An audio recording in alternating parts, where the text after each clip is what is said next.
पुढे निघाला रघुनंदन, देखोनी तीर शरयूचे पावन, तेथे वस्तीसी राहिला. विठ्ठल श्री ज्ञानदेव तुकाराम रामकृष्ण हरी. अयोध्या सांडोनी अर्ध योजन, पुढे निघाला रघुनंदन, देखोनी तीर शरयूचे पावन, तेथे वस्तीसी राहिला. असो श्रोते हो, धन्य काळ संत भेटी. आज परमात्मा रामचंद्राची भेट आहे. आज उत्तरकांडाचा हे समारोप आहे. परमात्मा रामचंद्र अवतार कार्य परिपूर्ण करून परधामाला निघालेले आहेत, वैकुंठ भुवनाला निघालेले आहेत. आणि निघालेले असताना अयोध्या नाम हा माईक प्रपंच आहे, माईक शरीर आहे. या माईक प्रपंचाला टाकून जे शरयू नावाचं ज्ञानगंगा आहे, त्या गंगेच्या काठेला परमात्मा आलेले आहेत. कारण का प्रपंच सगळा अज्ञान अवस्थेमध्ये करावा लागतो आणि परमार्थ ज्ञानावस्थेमध्ये करावा लागतो. मग प्रपंच एक झाला होता आणि पुढे होईल मागुता, हे तो समूळ मिथ्या वार्ता. अशा प्रकारे परमात्मा सर्व काही केलं आणि अयोध्या रूपी मागं टाकलं, राज्य केलं आणि आता शरयूच्या ठिकाणी आले. काय करतात बघा. त्या शरयूचा महिमा कैसा, जो देवासिया गम्य सहसा, जिते वर्णिता महेशा, पारण कळे निर्धारी. त्या शरयूचं महत्व तरी तुम्हाला काय सांगावं श्रोते. जी शरयू आहे ना, ती ज्ञानगंगा आहे. त्या गंगेचं महत्व महेशाला, महादेवाला सुद्धा वर्णन होत नाही. एवढं वर्णन अवर्णनीय गंगा आहे आणि त्या गंगेच्या काठाला परमात्मा आलेले आहेत. मानस सरोवरी जन्मले, उत्तरेची दक्षिणे चालिली, भागीरथीशी मिळते झाली, आपुलेनी पूर्व पुण्य. शरयूचा जन्म कुठे झाला म्हणाल? मानस नावाच्या सरोवरामध्ये जन्म झालेला आहे आणि सर्व तीर्थ दक्षिणेकडून उत्तरेकडे वाहतात. आणि ती जी शरयू आहे उत्तरेकडून दक्षिणेकडे आलेली आहे आणि भागीरथी तीराच्या ठिकाणी समाविष्ट झालेले आहे. असं त्या शरयूचं महत्व, त्या शरयूच्या ठिकाणी परमात्मा आलेले आहे. ऐसे शरयू तीर मनोहर, स्नाने निष्पाप होती नर, तया तीरे रघुवीर प्रस्थानासे उतरला. सांगू लागले नाथ महाराज ग्रंथ करते. असं हे शरयूचं तीर मनोरम आहे, पुण्यदायिनी आहे. आणि जे मूळ पापी लोक आहेत, त्या शरयूचं एकदा स्नान केलं तर मुक्त होतील, असा अधिकार त्या शरयूचा आहे. आणि त्याच शरयूच्या ठिकाणी परमात्मा आले आणि त्या शरयूचा उद्धार आणि झालेलं जे कर्म आहे शरयूमध्ये समर्पण करावं या भावनेनं आलेले आहेत. कडे चतुरानन, समस्त देवासी परिवारोण, दिव्य विमानी सुरगण, आपुल्याल्या बैसले. एकीकडे परमात्मा शरयूच्या काठीला आलेले आहेत आणि एकीकडे परमात्माला आणण्यासाठी, नेण्यासाठी ब्रह्मदेवाने तयारी केलेली आहे. सत्य लोकाच्या ठिकाणी नेण्यासाठी सर्व देवाला बोलवलेलं आहे. चला परमात्मा रामाला आपल्याला आणायचं आहे. विमानामध्ये सर्व देव घेतलेले आहेत आणि सत्यलोक निवासी जो ब्रह्मा आहे, तो ब्रह्मा परमात्मा रामचंद्रासाठी खाली नेण्यासाठी येऊ लागलेले आहे. जैसे हंसा पुल्याल्या मेळी, उडोनी बैसती तडागाची पाळी, तैसे देवतय काळी, परिवारे से मिरवले. गौवा म्हणतात देवलोक विमानामध्ये कसे बसले.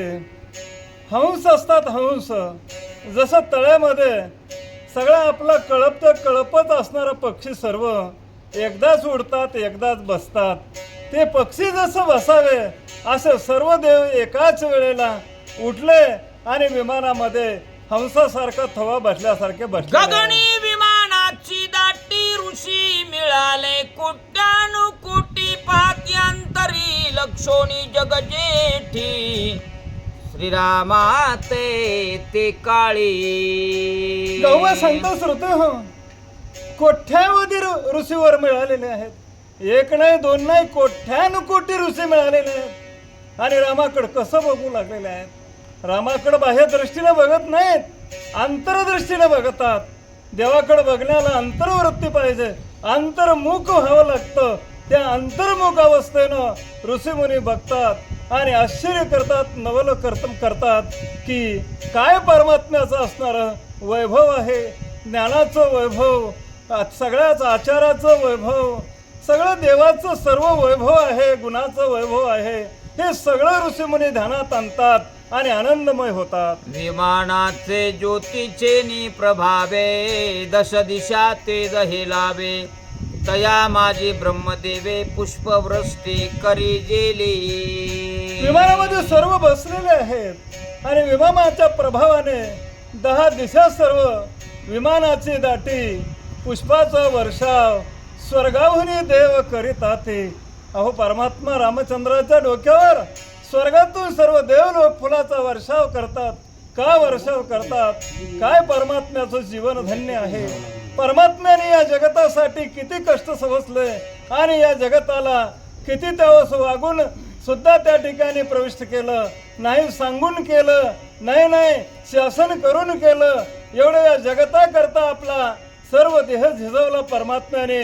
म्हणून ऋषी मुनी सर्व त्यांचं असणारं फुलानं स्वागत करतात. अंजुळी भरोणी कुसुमे करी टाकीते झाले श्रीरामावरी, तयाचे सुवासे पवनांबरी पांगुळला सुगंधे हो. गौवा म्हणू लागले श्रुते हो, देव लोक इथंच टाका. सुगंधित फुलाच्या ओंजळी भरू परमात्म्याच्या डोक्यावर टाकतात, वर्षाव करतात.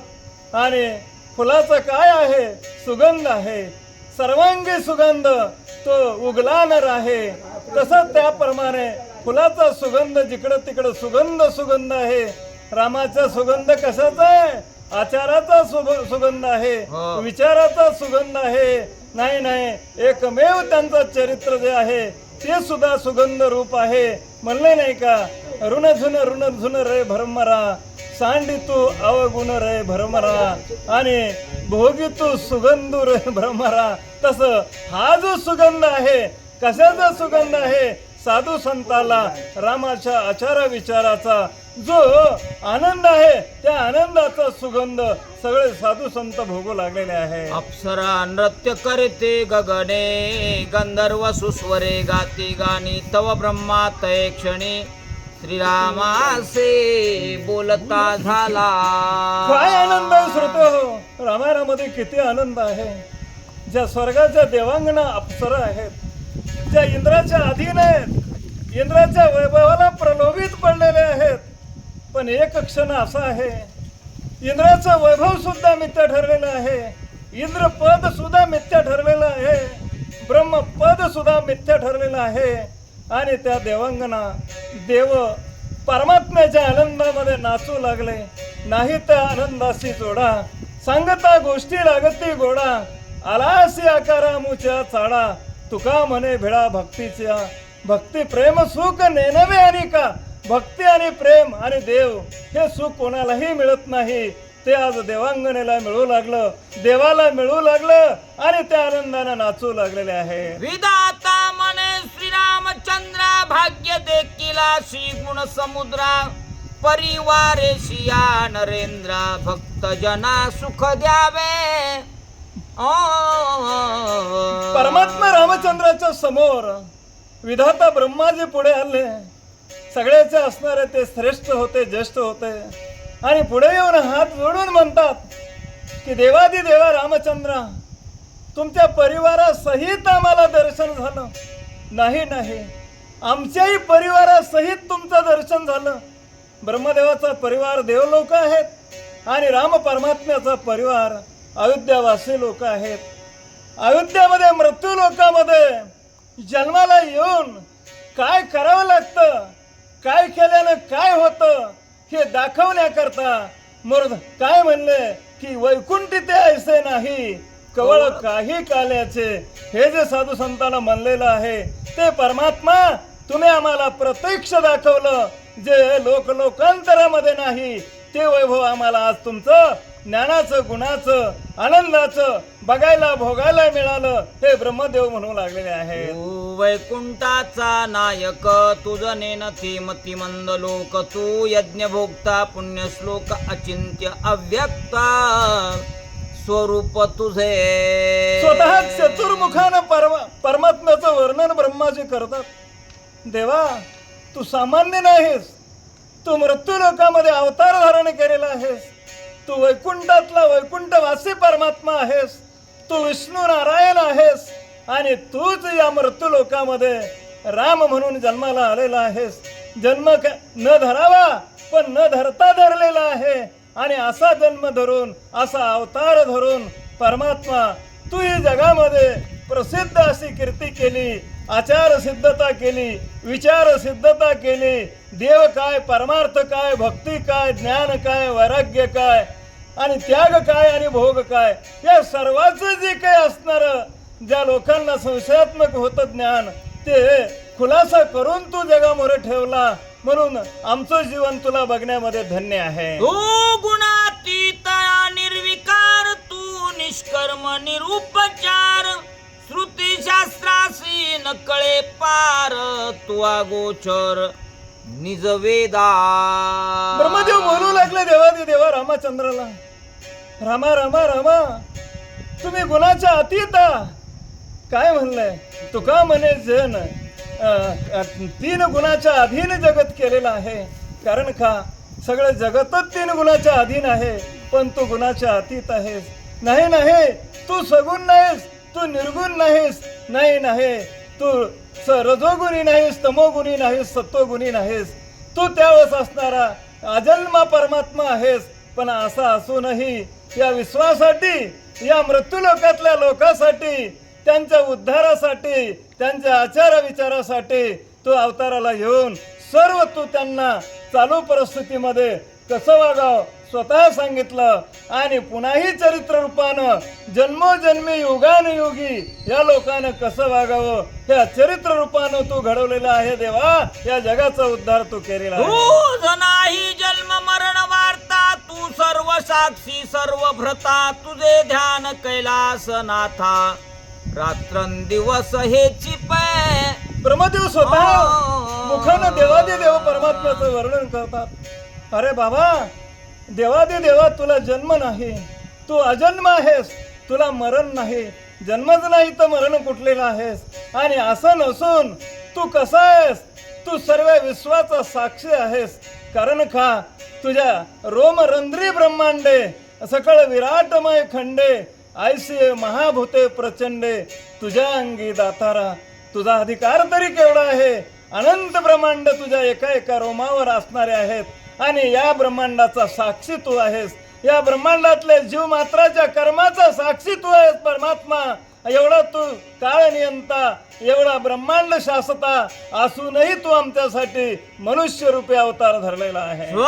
स्वरूपी समाधान निज देह होय मिथ्यादान ऐसे परिचय साधू जन आत्मनिष्ठे राहती. ब्रह्मदेव म्हणता देवादी देवा तुझ्या या स्वरूपाचं ज्याला ज्ञान झालेलं आहे, कुणाला ज्ञान झालेलं आहे, ज्या साधू जनाला ज्ञान झालेलं आहे ते तुझ्या स्वरूपाच्या ठिकाणी समाधान राहतात.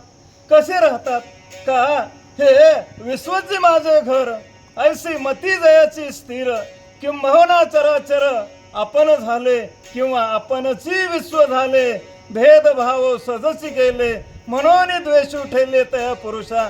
ज्या पुरुषाच्या मनामध्ये द्वेष त्या ठिकाणी पार्था जयाच्या ठाईन वैषम्याची वार्ता नाही असा जो भाव झालेला आहे, विश्वाकार झालेला आहे, जगदाकारे झाली सत्ता निवारोनी गेली पराधीनता अशी जी स्थिती आहे ती साधू संतांना धारण करून समाधान मिळवलेलं आहे. जैसा बहुरूपिया नाना सोंगे धरी त्यागिता एक देहधारी तैसा तू रामा हेही करी आत्मसाक्षात्कारी राहून. काय देव वर्णन करतात हो, प्रत्यक्ष चतुर्मुख ब्रह्मदेवाचं वर्णन आहे. देवा तुझा हे जगतामध्ये खेळ कसा आहे, तू कसा नटलेला आहेस, अनंत रूपे अनंत वेशे तू नटलेला आहेस. या जगामध्ये प्रत्येक जीवाचं रूप तुझं आहे.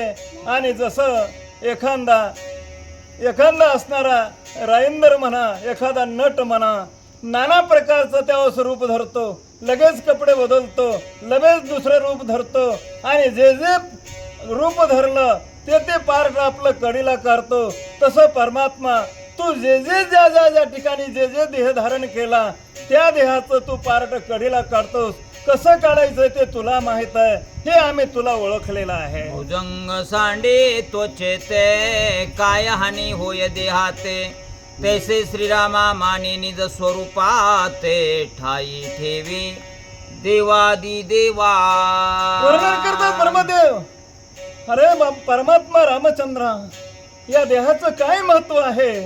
कारण एखादा साप असावा आणि सापानं आपली कातीन टाकून द्यावं आणि त्या सापाला कातीन टाकलेल्याचं दुःख होतं का?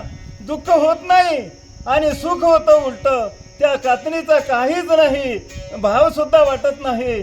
तसं परमात्मा तुम्हाला हे देह सोडण्याचा तीळ मात्र शंका नाही. तुम्ही सहज असणार देहांतरामध्ये बदल करू शकता, असा तुमचा अधिकार आहे. ऐसे ब्रह्मा बोलिल्यावरी मग श्रीराम रण केसरी स्नान करोणी दिव्य शरीरे बंधू सहित पै झाला. ब्रह्मदेवाने एवढं बोलल्यानंतर परमात्मा रामचंद्र केशरी आहे. कशाचा केसरी आहे श्रुते हो? सिंहासारखा आहे, वागायला सिंहासारखा आहे आणि त्या ठिकाणी शत्रुसंग झुंजायला सिंहासारखा आहे. आणि सर्वांमध्ये श्रेष्ठ असे त्या ठिकाणी देवामध्ये आहेत, तेही सिंहासारखे आहेत. असं परमात्मा सिंहासारखं रूप धरून शरीरामध्ये स्नान केलं आणि आपल्या परिवाराला करायला लावलेलं आहे. शरयूचे करोणी स्नान बंधू समवेत रघुनंदन दिव्य देह शोभायमान धरिला जान श्रीरामे. केव्हा सांगू लागले सुरते हो? शरीराचं दिव्य स्नान केलं परमात्म्याने आणि दिव्य देह धारण केला. हा स्थूल नाशवंत शरीर आहे. स्थूल देह हे नासका देह त्या ठिकाणी बाजूला सारला. आणि ज्यावेळेस आपले चौघजण बंधू आहेत, राम लक्ष्मण भरत शत्रुघ्न, त्यांनी दिव्य देह धरला आणि दिव्य देह धारण करून परलोकाला जाण्यासाठी विमानामध्ये आरोहण करण्यासाठी तत्पर झालेले आहेत. शरीर धरिले कैसे जया देही देहत्व नसे, जाणून या देवी ऐसे पूजा विधान पै केले. सर्व देवांनी रामाकडे बघितलं. काय होतं? प्रपंच एक झाला होता आणि पुढे होईल मागुता, हे तो समूळ मिथ्या वार्ता कदा कल्पांता घडेना. कारण का? हा देहच नाही, कारण उपाधी आहे. ही उपाधी बाजूला सारली असता निकळ ब्रह्म आहे. आणि हे ब्रह्म स्वरूप असलेला देह सर्व देवलोकांनी बघितला, ब्रह्मदेवानी बघितला आणि त्या देहाची पूजा केलेली आहे. दिव्य देह श्रीरामाचा दे कोणी सकळ बोलती वाता म्हणती आजी दिन दैवाचा उदय झाला बहु दिवसा. देवादिदेव परमात्म्याने दिव्य देह धारण केलेला आहे. दिव्य देह धारण म्हणजे काय केलेलं आहे? आठव गेला भावा भाव, झाला स्वयमेव पांडुरंग. आता अवघेची त्रिलोक्य आनंदाची आता असा जो देह आहे त्यावस ब्रह्मपुरी वास करणे अखंड, न देखी जे तोंड विठाळाचे. असा देह परमात्म्याने धारण केला. त्यावेळेस लोक म्हणू लागले, आमच्या जन्माचं फळ झालं. काय फळ झालं? जन्म आलियाचे आजी फळ झाले साचे. कशाने झाले? परमात्म्याचा दिव्य देह मिळाला. तसंच आम्हालाही आज या बदनेश्वरच्या योगानं या कथेला योग मिळाला सांगण्यासाठी, सेवा करण्यासाठी. तर त्यांच्यामुळेच हे दिव्य योग मिळाला आणि हे आमच्याही जीवनाला धन्यता आज सरमुळं मिळते. म्हणून आम्ही आमच्या भाग्यालाही श्रेष्ठ समजतो. सिद्ध गंधर्व किन्नर ऋषी तापस विद्याधर पन्नग देव राक्षस वानर उल्हास थोर पावले. आनंद कुणाला झाला? सर्व लोकांना आनंद झाला. सगळ्या जगभर आनंद झाला. अवघेची त्रिलोक्य आनंदाचे आता झाले. कशाने झाले? गंधर्वाला आनंद झाला, सुराला आनंद झाला, चराचराला आनंद झाला, सर्व जीव मात्राला आनंद झाला. रामचंद्र परमात्मा दिव्य देह घेऊन निजधामाला गेलेले आहेत. सर्वांचे झाले पूर्ण मनोरथ, दिव्य देही देखील रघुनाथ, भला भला म्हणो लागले तेथ, श्रीरामासी ते काळी. सर्वांनी बघितल्यानंतर सर्वांचं मनोगत पूर्ण झालं. कारण का, जे जे पाहिजे ते आहे रे. ज्यावेळेस पांडुरंगाकडे गेलं, राम परमात्म्याकडे गेलं, इच्छिल येते पुरविसी. देव इच्छा आहे ते पूर्ण करणारा आहे. कोणाची कोणती इच्छा असू द्या, तो आपोआप पूर्ण करतो. सर्वाला आनंद झाला आणि सगळेच म्हणू लागले, भला भला भला, राम परमात्मा या जगा उद्धारासाठी आला आणि अवतार कार्य संपून निघाला. कुंडलिकावर हरी विठ्ठल, श्री ज्ञानदेव तुकाराम, राम कृष्ण हरी.